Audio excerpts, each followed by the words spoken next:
We had a previous discussion through mail exchange before the interview a few days ago, and you told me that you believe that with the impeachment threat and the hysteria for most of the part coming from the Democrat part and the anti-Russian rhetoric from this side, you think that Trump is facing with this the direct legacy of what Kennedy in his time previously was confronted of.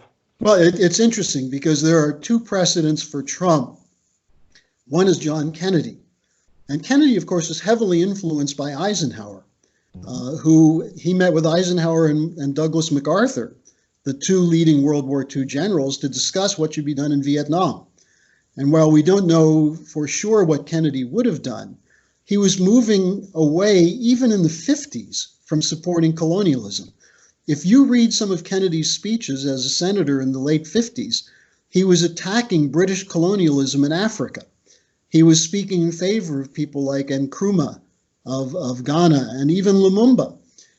He was looking at the era of a freedom of Africa for the African people, the idea of sovereignty, self-sovereignty. And Kennedy took that seriously, not just in terms of colonial wars like Vietnam, but also in terms of his commitment to freeing the United States from the tyranny of the private central bank, the Federal Reserve. In June 1963, he ordered the issuing of treasury notes because the Federal Reserve wouldn't fund economic development in the United States. So Kennedy was facing these same networks that ran the Bay of Pigs, that nearly got the world blown up in the Cuban Missile Crisis. And what Kennedy did was he used back-channel discussion with Khrushchev, where he was starting to talk about how we have many things in common and we should act on that. So between his refusal to go along with British colonial plans, which was a legacy of Franklin Roosevelt, and then his moves outside of the traditional financing, and then his opposition to the CIA, I think he sealed his death warrant with that.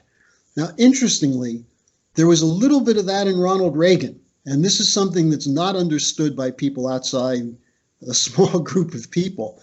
Reagan brought Lyndon LaRouche in 1982 to negotiate with the Soviet Union on the Strategic Defense Initiative. LaRouche was actually working with the National Security Council to meet with Russian generals and scientific figures to discuss the feasibility of joint deployment of the Strategic Defense Initiative, the anti-missile defense system, so that we could end the era of mutual and assured destruction. And this was something Reagan profoundly believed in. He talked about peace through strength, but his emphasis was on peace. And remember, Reagan was shot very early in his term. And then later in his term, he began, I think George Herbert Walker Bush began seizing all the institutions of influence in intelligence and military. And so Reagan never fulfilled that potential. And then, of course, Andropov rejected the Strategic Defense Initiative offer. Yeah, but what you're talking about is really surprising, because in the same time you're saying that Ronald Reagan, who was staging the Star Wars program, was also trying to find an issue to the Cold War? Trying to find an end to it. Yeah, an issue. Sorry, yeah. Maybe another. No, but that's crucial, because any true patriot in America realizes that the last 60 years we've spent tens of trillions of dollars developing weapon systems that we've never used, that we hopefully will never use. How much of that should have gone into education? How much should have gone into healthcare, into infrastructure? And this was a point Trump made in his campaign. You know, I watched very closely how Trump destroyed the Republican Party in 2016.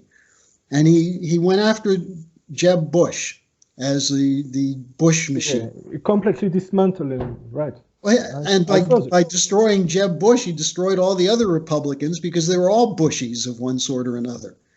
And then he turned on Hillary with exactly the same thing, because the Clintons and the Bushes, when it comes to strategic policy, were in total lockstep. Maybe Bill was a little bit different, but Hillary was a complete supporter of what Bush and Cheney were trying to do. So Trump comes from a tradition that goes back to the idea that we should not have nuclear weapons. I'll tell you something that I'm sure most of your viewers don't know. Trump's uncle was a scientist, a very prominent physicist, who helped develop radar in the United States. And as a child, Trump used to sit with him while he talked about the fact that nuclear weapons must never, ever be used. And if you think about what was the most important meeting Trump had with Putin, what did they discuss in Helsinki? Well, all the media focused on Trump making a joke of telling Putin, don't interfere in our elections anymore, which, I think Trump knows that Putin didn't do that. But what was the main discussion? We must not have a new arms race. That's what they talked about. That's why Trump keeps saying he wants to be friends with Russia, friends with China, do business with them. Let other countries be sovereign also. He's ridiculed as an American firster, but he said at the United Nations General Assembly last September what he means by that. Every nation should be sovereign. Even, look what he did to make this deal with Erdogan and Putin on Syria. He said Syria should control its own territory. Now, he's still dealing with people in the intelligence community that want to keep American troops there forever. And that's the fight. And that's why there's so much opposition to Trump, because he's breaking with the paradigm, the post-Cold War paradigm of the Project for the New American Century, American unilateralism, the Bush, the Clinton, the political consensus in Washington. He's breaking with it, and they're trying to bring him down because of that.